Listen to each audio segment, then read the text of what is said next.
त्याच्याला बरेच जण येतील.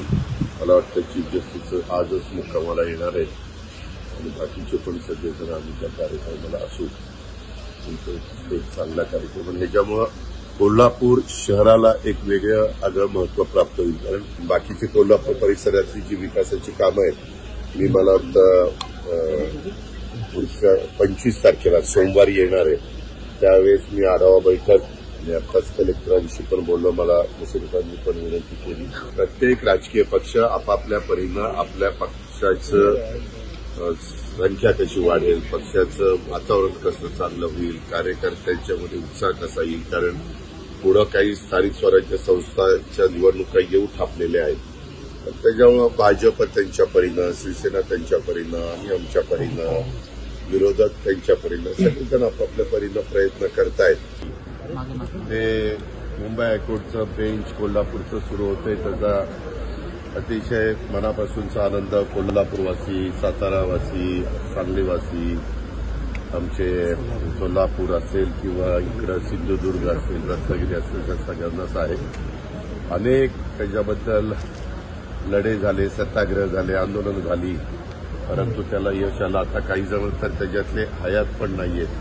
कारण निश्चितपणे त्यांनी जो काही इतक्या दिवसाचा लढा त्यांच्या काळामध्ये दिला, त्याला एक चांगल्या प्रकारचं यश आलं.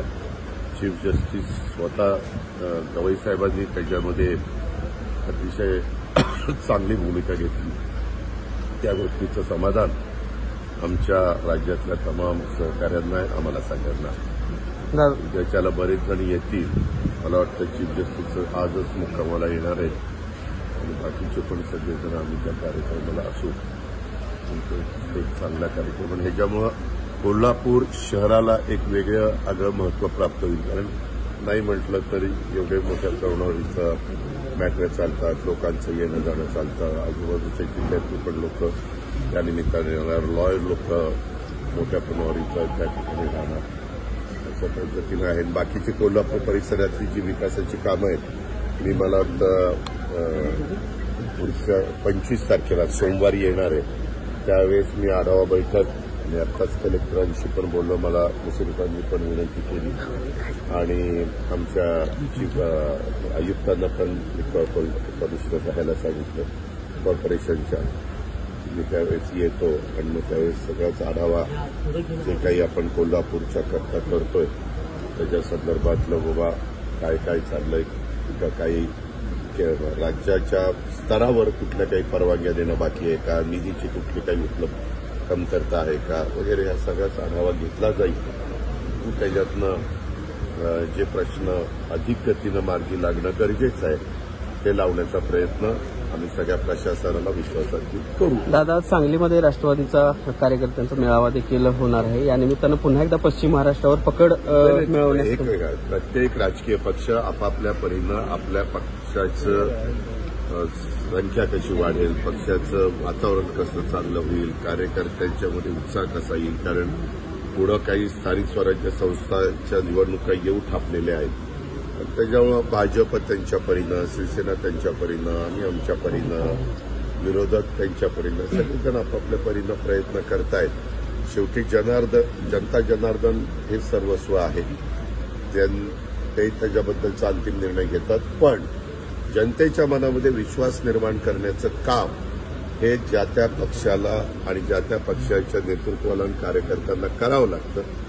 त्या उद्देशाने मी सांगलीमध्ये तो मेळावा घेतला. होय, आता रेड अलर्ट महाराष्ट्रातल्या बऱ्याचशा ठिकाणी गेलेला आहे. खरं तर मी कालच मराठवाड्यात आपल्या बीडला झेंडावंदनाच्या निमित्तानं गेलेलो होतो. तिथं पावसाची कशी गरज होती. आज आपल्या महाराष्ट्रामध्ये, उत्तर महाराष्ट्रात पावसाची गरज आहे. सगळ्यात कमी पाऊस आज महाराष्ट्रात कुठं आहे तुलनात्मक, तर तो तुमच्या माझ्या नंदुरबार जिल्ह्यामध्ये आहे. तर तिथं आज पिकं नंदुरबार, धुळे, जळगाव या उत्तर महाराष्ट्रातल्या जिल्ह्यांमधली शेतकऱ्यांची पिकं पाण्याला आलेली आहे. परंतु मी आत्ताच चौकशी केली तर जळगावमध्ये पण ढगाळ वातावरण आहे आणि एकंदरीतच सगळीकडं हवामानाने असा अंदाज वर्तवलेला आहे की काही ठिकाणी रेड अलर्ट पण आहे, काही ठिकाणी येलो अलर्ट पण आहे आणि आत्ताचा हा पाऊस बऱ्यापैकी बरीचशी धरणं आता भरलेली आहेत, बरीचशी धरणं ओव्हरफ्लो झालेली आहेत आणि त्याच्यामुळं हा काही ठिकाणी पाऊस शेतीला पूरक आहे, शेतीला उपयोगी आहे, परंतु काही ठिकाणी मात्र आता जी काही आपली खरीपाची पिकं आहेत ती जास्त पावसामुळं काही बाबतीमध्ये अडचणीत पण आलेली, पण राज्य सरकार त्याकडे बारकाईने लक्ष ठेवून आहे की आमचा कृषी विभाग बारकाईने लक्ष ठेवून आहे आणि त्याच संदर्भामध्ये माझ्या माहितीप्रमाणे जिथं कुठं पंचनामे होण्याची गरज आहे, जिथं कुठं शेतकऱ्याला ताबडतोब सहकार्य करण्याची गरज आहे, त्या प्रकारे हे आमचं महायुतीचं सरकार प्रयत्न करतंय. आम्ही सगळेजण तिथं लक्ष देतोय. विभागीय आयुक्तांना आणि जिल्हाधिकारी महोदयांना पण सूचना दिलेल्या आहेत की तसं नुकसान झालं तर वरच्या आदेशाची वाट न बघता ताबडतोब पंचनामे करा. अशाच नवनवीन अपडेट्ससाठी डिजिटल कोल्हापूर चॅनेलला सबस्क्राईब करायला विसरू नका.